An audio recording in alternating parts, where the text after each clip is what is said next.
तो यूक्रेन रूस के बीच जारी युद्ध और युद्ध विराम के लिए हो रही कोशिश के बीच नेटो देश मिलकर एक ऐसी रणनीति के तहत काम कर रहे हैं जिसमें ट्रंप के शपथ ग्रहण के बाद भी युद्ध चलता रहेगा। यानी कोशिश यह है कि अगर ट्रंप नेटो से हटते भी हैं तो बाकी के देश मिलकर रूस के खिलाफ युद्ध लड़ेंगे और ट्रंप को मदद के लिए मजबूर कर देंगे। तो वही रूस के साथ बेलारूस को भी इस जंग में उतरने पर मजबूर कर देंगे। क्या है नेटो की रणनीति, देखिए इस रिपोर्ट में। अमेरिका में सत्ता परिवर्तन में अब ज्यादा वक्त नहीं रहा। ये वक्त घंटों में कट जाएगा और यही वक्त यूक्रेन रूस की जंग का भविष्य तय कर देगा।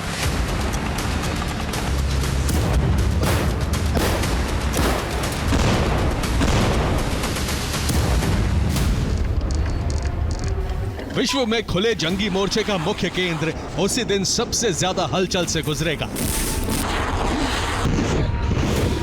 नए कार्यक्रम बदलेंगे, चलते रहेंगे या नए कदम उठाए जाएंगे।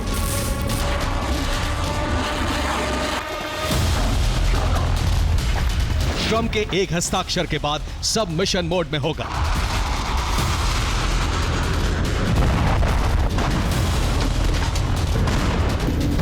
तो क्या ट्रंप रूस के खिलाफ युद्ध में यूक्रेन के मददगार बन जाएंगे या फिर शांति समझौते की दिशा में वो अहम कदम उठाएंगे? सवाल दो हैं, लेकिन दोनों सवालों के जवाब कई विकल्प खोलते हैं।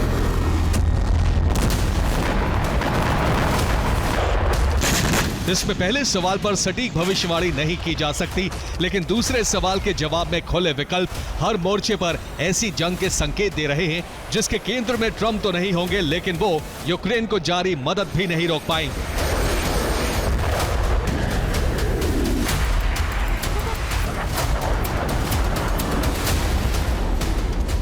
जब ट्रंप लेंगे शपथ, जंग होगी जबरदस्त।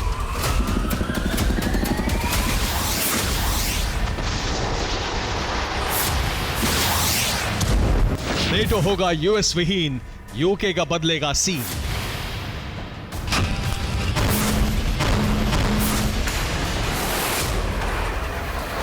दरअसल अमेरिका में सत्ता परिवर्तन के साथ ही रूस यूक्रेन के मोर्चे पर एक ऐसा प्लान एक्टिवेट हो जाएगा जिसमें ट्रंप की भूमिका यूरेशिया में शांति स्थापना की होगी।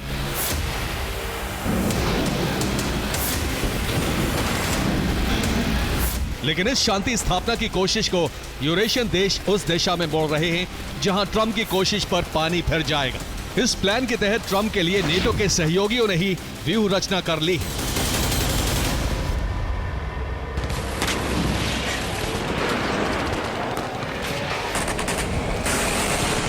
और प्लान यह है कि ट्रंप की शपथ लेते ही रूस के खिलाफ जंग छेड़ दी जाए। इस फैसले का ट्रंप विरोध करेंगे तो अमेरिका नेटो के बाहर हो जाएगा। इस स्थिति में नेटो के लिए रूस के खिलाफ जंग आसान हो जाएगी और अगर ट्रंप नेटो में ही रहते हैं तो ट्रंप सैन्य मदद बंद नहीं कर पाएंगे।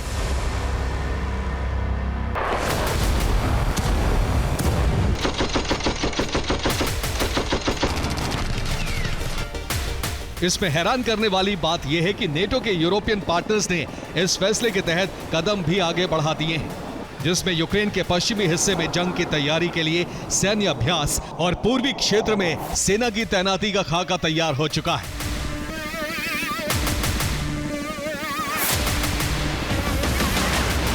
इसके अलावा कई देशों ने इस दिशा में आगे बढ़ने का खुले तौर पर ऐलान कर दिया है।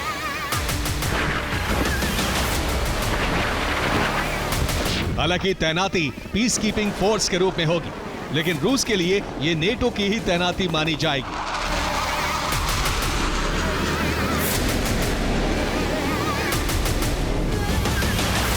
ऐसा इसलिए क्योंकि यूक्रेन में शांति सेना के रूप में Lithuania, France, Italy, Netherlands, Norway के सैनिक होंगे, तो वहीं इन्हें लीड करेगी ब्रिटेन की आर्मी।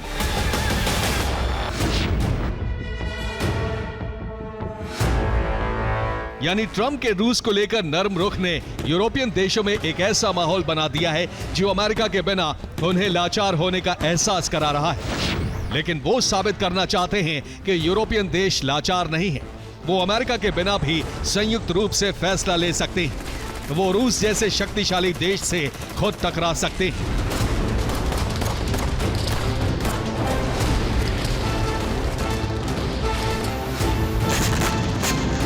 प्रश्न ये है कि अब स्थिति क्या होगी? अमेरिका विहीन नेटो के सदस्य क्या करना चाहते हैं? पीस कीपिंग फोर्स के नाम पर वो कैसे रूसी फोर्स से मुकाबले की तैयारी में हैं? उनकी पोजीशन क्या होगी? और ये शांति सेना युद्ध के लिए ही यूक्रेन में उतरेगी? इसका संकेत क्या है? जवाब आपको चौंका देगा।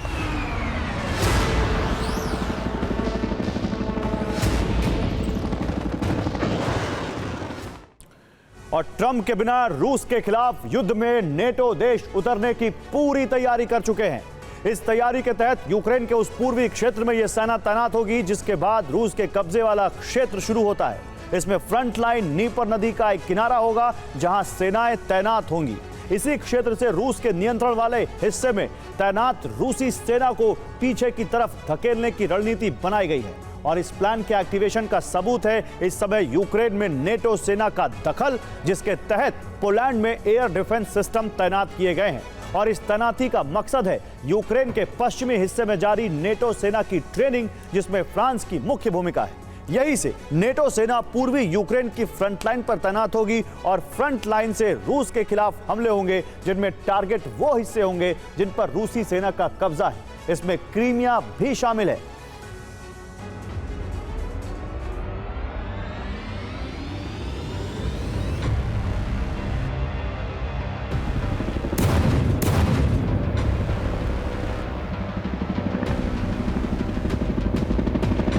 नेटो की सेना यूक्रेन के पूर्वी हिस्से में अभ्यास कर चुकी है।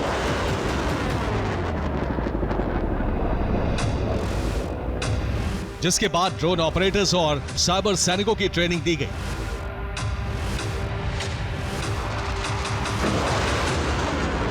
इसके अलावा ट्रंप के शपथ ग्रहण से पहले यूक्रेन की मदद के लिए अलग अलग स्तर पर तैयारी होने के संकेत भी मिल रहे हैं।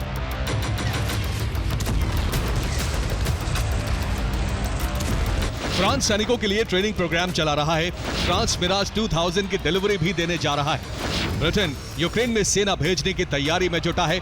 ब्रिटेन जंग को कीव से ऑपरेट करने की तैयारी में है। इटली यूक्रेन गुट की बैठक कराने की तैयारी में है। नीदरलैंड्स ने यूक्रेन को $2.70 करोड़ की मदद का ऐलान कर दिया है। नॉर्वे ने यूक्रेन को 5 F-16 देने पर सहमति जताई है।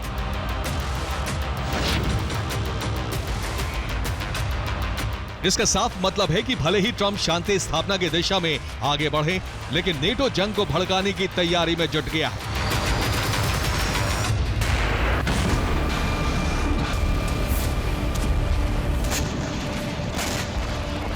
लेकिन इसका मतलब यह नहीं है कि रूस की तरफ से कोई तैयारी नहीं है। इस तैयारी की भनक लगते ही बेलारूस ने भी मोर्चा खोलने की तैयारी कर ली है।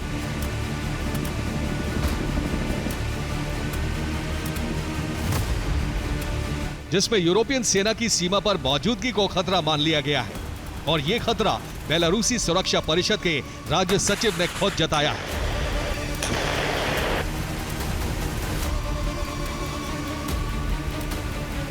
बेलारूस के सीमावर्ती क्षेत्र पर यूरोप कब्जे की तैयारी में है। कथित शांति सेना तैनात करने की योजना बनाई जा रही है। ट्रेनिंग प्रोग्राम के प्रबंधन के लिए पोलैंड में कमांड रूम है।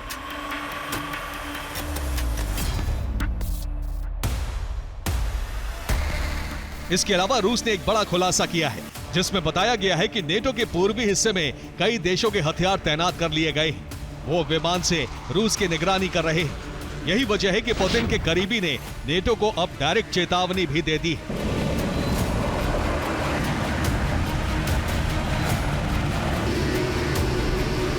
सांसद अलेक्सी जुरावलियोव के अनुसार क्रेमलिन की न्यूक्लियर मिसाइल ब्रिटेन को समुद्र में डुबा सकती है।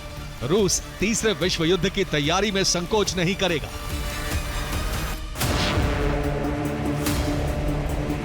मतलब साफ है कि यूरोप ने अगर शांति समझौते में खलल डाली या युद्ध छेड़ा तो जवाबी हमला न्यूक्लियर विनाश होगा। हालांकि ये कार्रवाई रूस को उकसाने की भी हो सकती है, लेकिन पुतिन ने इस कार्रवाई के खिलाफ बेलारूस से मुहाना खोलने की तैयारी भी कर ली है। Bureau report, TV9, Bharatvarsh.